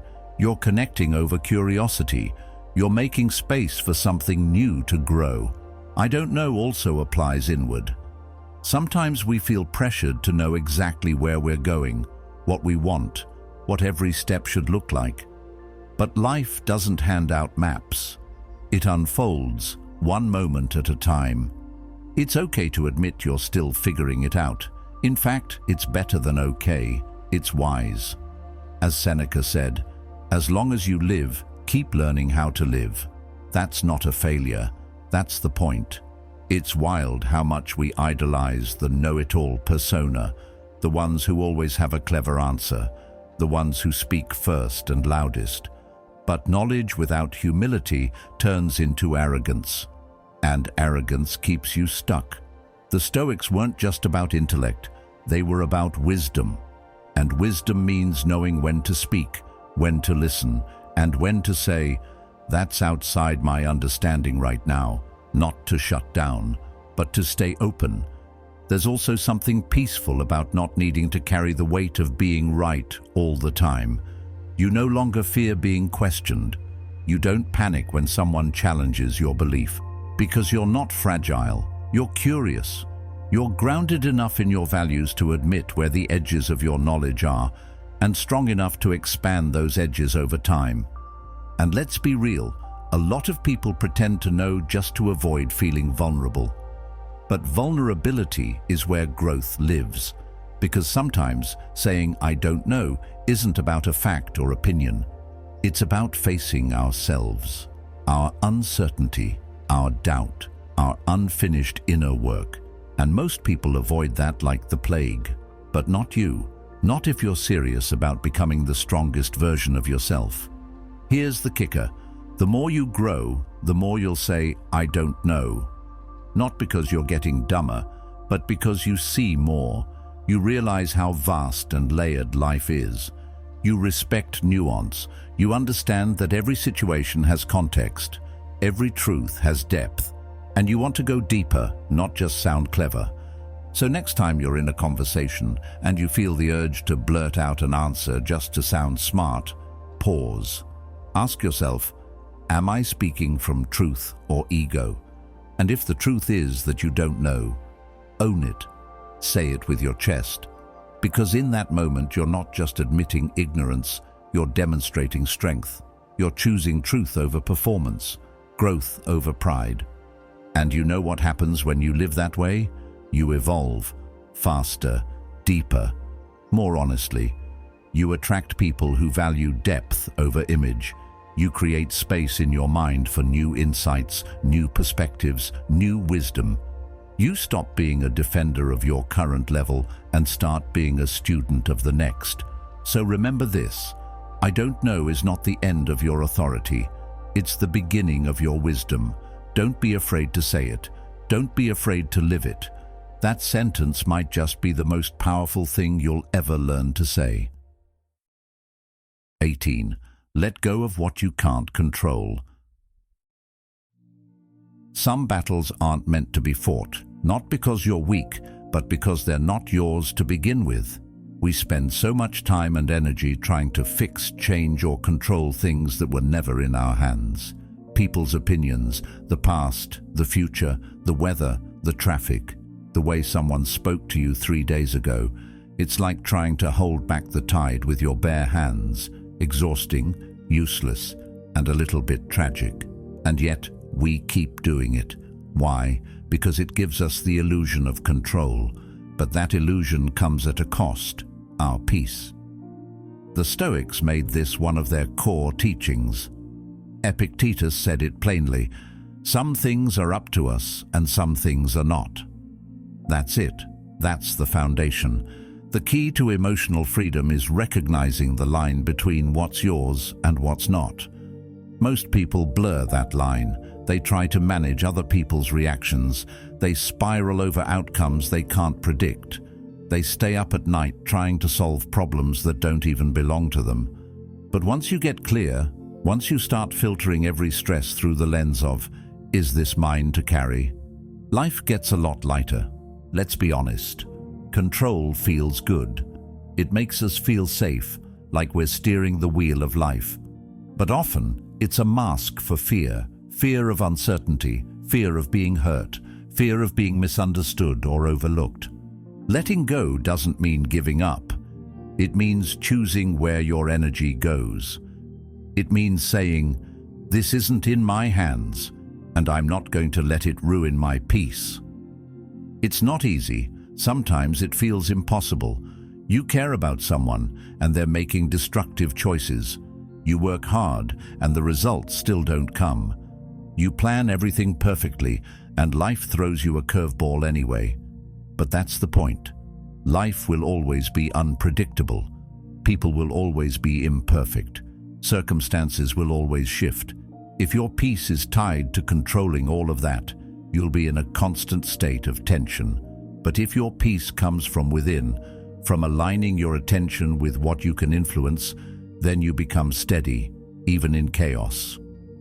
Here's the trick. Start noticing where your attention goes. When you feel anxious, ask yourself, is this something I can actually control? If the answer is no, that's your signal to breathe and let it go. Redirect your focus to what's within your circle, your actions, your attitude, your mindset. As Seneca wrote, he suffers more than necessary who suffers before it is necessary. Most of what we worry about never even happens. And even when it does, worrying didn't prevent it. It just made us suffer twice. This idea doesn't mean you stop caring. It means you care wisely. You focus on what's effective. You show up where you have agency, and you release what's beyond your influence. Imagine how much calmer your days would feel if you stopped trying to predict other people's reactions. If you stopped reliving mistakes you can't undo. If you stopped fighting every unexpected twist like it was a personal attack. That's not surrender, that's strategy. That's how you conserve energy for what actually matters. You are not defined by the chaos around you. You are defined by what you choose to do with it. When someone cuts you off in traffic, you get to choose whether you carry that irritation all day. When a friend disappoints you, you get to choose whether you stew in resentment or set a boundary and move forward. When the future feels uncertain, you get to choose whether you freeze in fear or take one solid step anyway. These choices, though small, are everything. Letting go isn't a one-time decision, it's a daily practice. You'll have to keep reminding yourself, this isn't mine to fix. This isn't worth my peace. It takes self-awareness. It takes discipline. It takes a commitment to your mental clarity over your ego's need to control. But the reward? Peace that doesn't depend on everything going right. Confidence that doesn't depend on everything being known. Power that doesn't need to dominate, but simply chooses. And that's the real freedom. Not a life without pain or conflict, but a life where you're no longer at the mercy of it. A life where you don't need to micromanage the universe to feel calm. You just need to master your responses, stay grounded in your values, and let the rest fall where it may. So, start today. Pick one thing that's been weighing on your mind, something you've been gripping tightly, even though you know it's outside your control, and let it go, not with anger, not with bitterness, just with clarity, just with trust. You've got enough to carry already. Don't waste your strength on what's not yours. As the Stoics would say, the obstacle is not in the storm, it's in your reaction to it. You can't stop the rain, but you can choose to walk through it with peace. 19. You become what you practice daily. It's wild how we underestimate the power of what we do every single day. We obsess over goals, what we want to become, where we want to go, the kind of person we want to be remembered as. But in all that dreaming, we forget something crucial. You don't rise to the level of your goals. You fall to the level of your habits. Who you are isn't built by what you say you want once in a while. It's carved out by what you do consistently, especially when no one's watching. Your life is the result of tiny choices repeated over time. The way you talk to yourself, how often you show up late or on time, whether you reach for your phone first thing in the morning or take a breath and pause. These small moments don't seem like much on their own, but together they form a pattern, and that pattern becomes your character. It becomes your destiny. The Stoics understood this better than most. Marcus Aurelius wrote, "You become what you give your attention to." Read that again.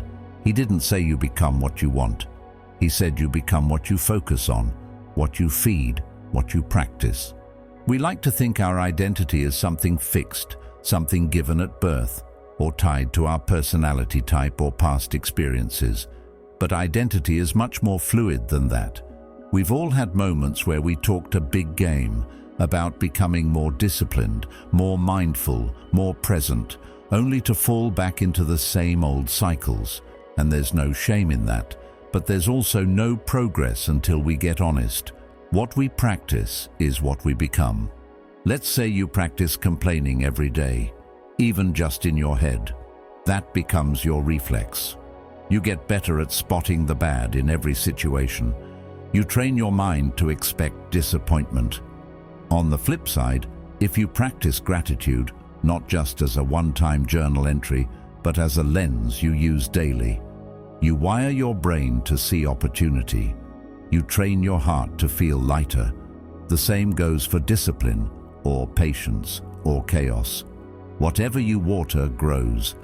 And here's the truth nobody wants to say out loud.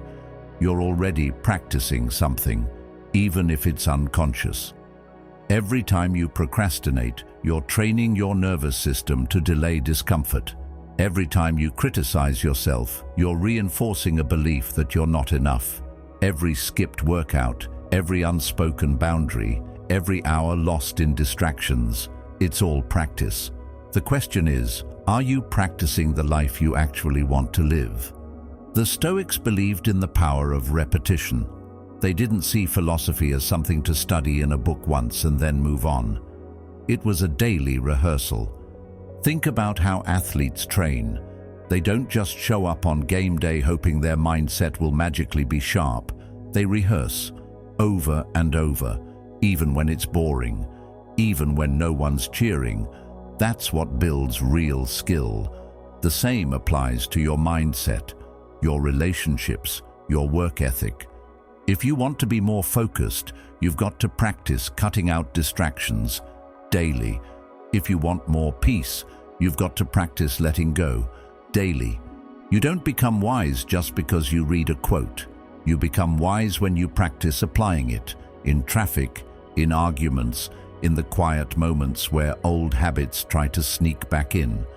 Jung also said, "Until you make the unconscious conscious, it will direct your life and you will call it fate." That one's a gut punch, because if we're not aware of what we're practicing, what we're repeating, we'll blame life for outcomes we quietly rehearsed for years. That sense of being stuck, it's not fate, it's repetition. It's the consequence of unconsciously practicing a pattern that no longer serves you. But once you see it, once you take responsibility for what you're rehearsing, everything changes. You start to rewrite the script. And the beauty of all this, you don't have to wait for a new year or some magical turning point. You can pivot right now. Start small. Choose one habit that reflects your future, not your past, and practice it. Not because you're trying to be perfect, but because every rep shapes your identity. One walk instead of scrolling, one glass of water instead of another soda, one honest conversation instead of avoidance. It all adds up. The Stoics would remind us that virtue isn't just an idea. It's a habit. You become more courageous by doing courageous things. You become more disciplined by practicing self-control, not once, but repeatedly. They didn't separate thought from action. They knew that a person becomes their rhythm, their behavior, their discipline, not their good intentions. So if you ever feel lost, unsure of who you're becoming, don't look to the big milestones. Look to your mornings. Look to what you practice when no one's clapping. That's where your identity is being formed. That's the truth. And it's a liberating one, because it means you don't have to wait. You're not stuck. You're in rehearsal. So the next time you catch yourself thinking, I'm just this kind of person, stop and ask, what am I practicing that's making me that way? Then choose better, practice better, and with time you'll become better, not in theory, but in truth. 20. Every moment is a chance to begin again. Sometimes we act like life runs on a timer, like there's this invisible deadline for figuring it all out. And if we mess up, if we miss a day, break a promise to ourselves, say the wrong thing, spiral into a bad habit, we act like it's all over, like we've failed for good. But here's something you probably need to hear. You can start over, right now, in this moment. You're not stuck. You're not too far gone. You're not defined by your worst day or your last mistake. Life doesn't hold grudges. It offers chances, again and again. The Stoics believed deeply in this idea. They didn't waste energy wishing they'd done things differently. They returned, always, to what could be done now. Marcus Aurelius wrote, "You could leave life right now. Let that determine what you do and say and think." He didn't say that to scare people, he said it to wake them up, to remind us that every moment is a clean slate if you treat it like one. The past is gone, the future is uncertain, but the present, it's the only place you can act, and in that, there's deep power. We all stumble, we all drift, we all break our own rules sometimes. But the moment you realize you've lost your way, that's not a moment of shame. That's your invitation to return. Return to your values. Return to your clarity. Return to your breath, your presence, your purpose. Think about nature for a second. The sun rises every single day, no matter how dark the night was. Trees shed their leaves in the fall, stand bare in the winter, and still come back to life in the spring. They don't panic when they lose their leaves. They don't rush to bloom. They trust the rhythm of starting again. And so can you. You don't need to make some dramatic comeback. You just need to make a decision to begin again, quietly, intentionally, from right where you are. There's this common belief that progress has to be loud, that if you're not sprinting forward, you're failing. But the Stoics saw progress as something internal. They understood that a person who stumbles and gets back up is stronger than someone who never moved at all. Let's be real. Beginning again is hard. It takes humility. It takes courage. Because it means admitting you lost focus, that you gave in to fear, comfort, distraction, whatever it was. But starting again also means reclaiming your power. It means saying, "This moment is mine. I'm not going to waste it." And the more you practice that, the more you get comfortable with falling and rising, the stronger you get. Not just in discipline, but in self-trust. You stop fearing failure because you know you can always find your way back. We often treat our goals like they're made of glass, like one crack ruins everything. But growth is not linear. Life is not tidy. You will mess up. You will lose momentum. But the goal isn't perfection. The goal is persistence. It's becoming the kind of person who always circles back to what matters, who knows how to pause, breathe, reset, and start again. Not because it's easy, but because it's worth it.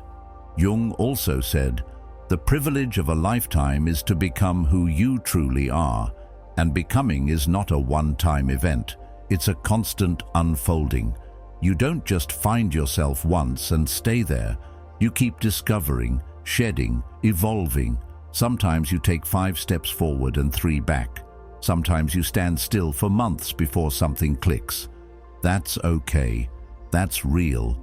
The important thing is that you don't give up on yourself when the path gets foggy. So maybe you've been drifting. Maybe you've been stuck in old habits. Maybe you haven't felt like you in a while. That doesn't mean you're broken. It means you're human. But this moment right here, this breath you're taking right now, it's a doorway, and you get to decide what you bring with you into the next one. You don't have to carry the guilt. You don't have to rehearse the past. You just have to choose. Choose to begin again, gently, bravely, fully present. The Stoics weren't trying to be perfect. They were trying to live well, and they knew that living well meant returning to their principles over and over, no matter how many times they wandered. That's the real discipline.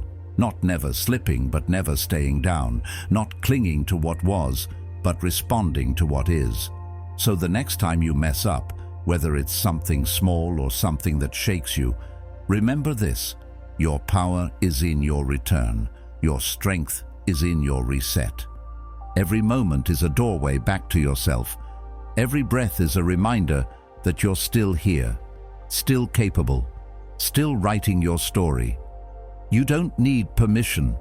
You don't need a fresh calendar or a new phase of life. All you need is a choice, and that choice is always within reach. So whatever it is, your health, your mindset, your peace, your purpose, pick it up again. Don't wait. Begin again. Right now. No matter how lost you feel, no matter how far off track you think you've gone, remember this: every breath you take is a fresh beginning. You're not behind. You're right on time. The world doesn't need your perfection. It needs your presence, your persistence, your quiet return to what matters. You are not broken. You are becoming. If this spoke to something deep in you, keep going. Don't stop here. Tap into your next step by watching one of the videos on the screen. It could be the reminder, the lesson, or the spark you didn't know you needed today. And from the bottom of my heart, thank you for being a part of Stoic Journal. This journey is yours, but you don't have to walk it alone.